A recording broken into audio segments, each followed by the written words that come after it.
Hey, it's Ron, and I want to tell you a story about business and how that story changed everything. It's January 8th, 1935, and a lady by the name of Gladys is crying quietly in a two-room house on the edge of Tupelo, Mississippi. The midwife has already gone. The baby she lost, the first one, came too early, too small, too still. His name would have been Jesse. The second one is breathing now, tucked in beside her. But that doesn't change the ache. The wind cuts through the cracks in the walls. The stove's gone cold.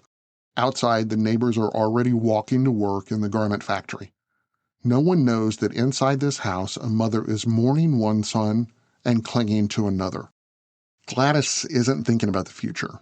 She doesn't think about music or fame or anything beyond getting through the mourning. She just whispers the same thing she whispered since the doctor left. He wasn't supposed to be alone. No one in Tupelo could imagine that the surviving twin, the quiet one she named Elvis Aaron Presley, will one day carry a noise loud enough to change the sound of America. But how does a moment of loss in a cold Mississippi house become the starting point for a cultural shockwave? Why would the quiet cry of a surviving twin echo farther than anyone in Tupelo could dream? And on January 8, 1935, how did one fragile birth begin the business of modern fame?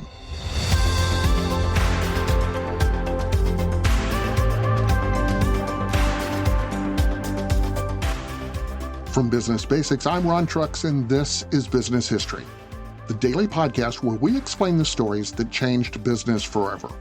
Throughout history, every date of the year has a story where business reshaped the world. Today, January 8th, that story takes us to 1935. Elvis Presley is born, and pop culture becomes an industry. For most of his childhood, nothing about Elvis Presley looked like destiny. His father, Vernon, drifted between jobs. His mother worked wherever she could. They moved from one rental house to another, sometimes paying in labor, sometimes paying in cash. Church was the one place that didn't cost anything, and that's where he learned to listen. Gospel, call and response, the rhythm that made ordinary voices sound bigger than they were. Later came Beale Street, the blues clubs, the hillbilly bands on Memphis radio, the sound of a country trying to find itself. When he graduated high school, Elvis was shy, polite, and still working delivery routes. He had scraped together $4 so that he could walk into Sam Phillips' son's studio and make a record for his mother. He sang My Happiness. The engineer wrote a note on the sleeve. Good voice, keep an eye on this kid. Sam Phillips had been looking for something new, a white boy who could sing black. When he finally paired Elvis with Scotty Moore and a man by the name of Bill Black, the sound clicked.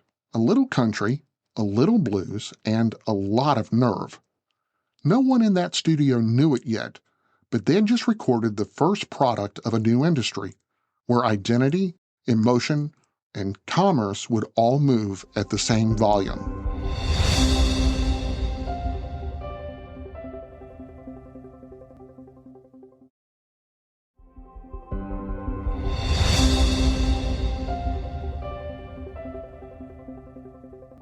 Once the record started moving, a man by the name of Colonel Tom Parker started calling.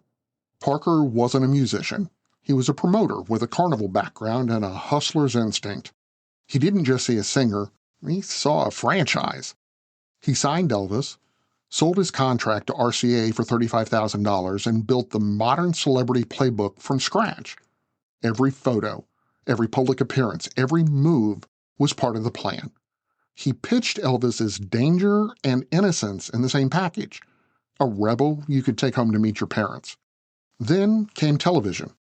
Ed Sullivan, Milton Berle, the cropped waist camera angles, the half-outraged headlines. Each gasp sold more records. Each controversy turned moral panic into profit. Elvis didn't just perform music, he performed attention. By 1956, the numbers were staggering.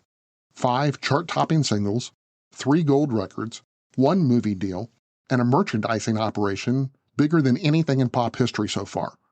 Parker licensed everything: photos, perfume, lipstick, calendars, dolls. Elvis became more than a name. It became intellectual property before that term even existed. And from that moment, every artist, every athlete, every influencer would live in the world he built, where image was the product and performance was the platform.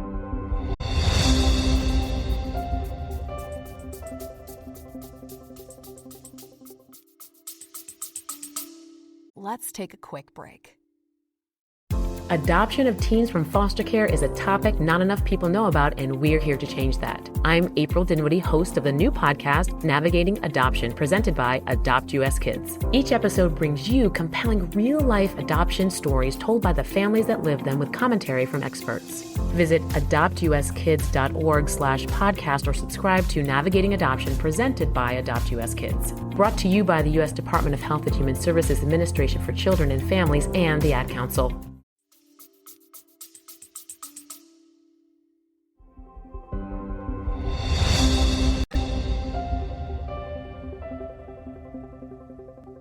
Elvis Presley died in 1977, but the business of Elvis never did.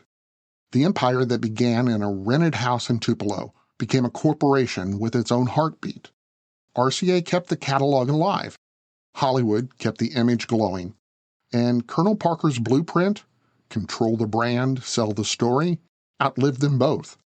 4 decades after his death, Elvis remains one of the highest-earning deceased celebrities on Earth. In an average year, his estate pulls in more than $100 million in revenue. The bulk comes from Graceland tourism, licensing, film rights, and endless streams of memorabilia. Each candlelight vigil, each vinyl reissue, each impersonator keeps the brand refreshed. The boy who grew up poor became a perpetual business model, proof that image, once captured and monetized, can survive its creator. And in every modern pop star, every influencer, and every celebrity deal, the formula repeats. Controversy feeds attention. Attention sells product. And personality? It becomes property. Elvis didn't just change music. He industrialized charisma, and the machine he built still runs, humming quietly from where it started in a 2-room house in Tupelo, all the way to the balance sheets of modern entertainment.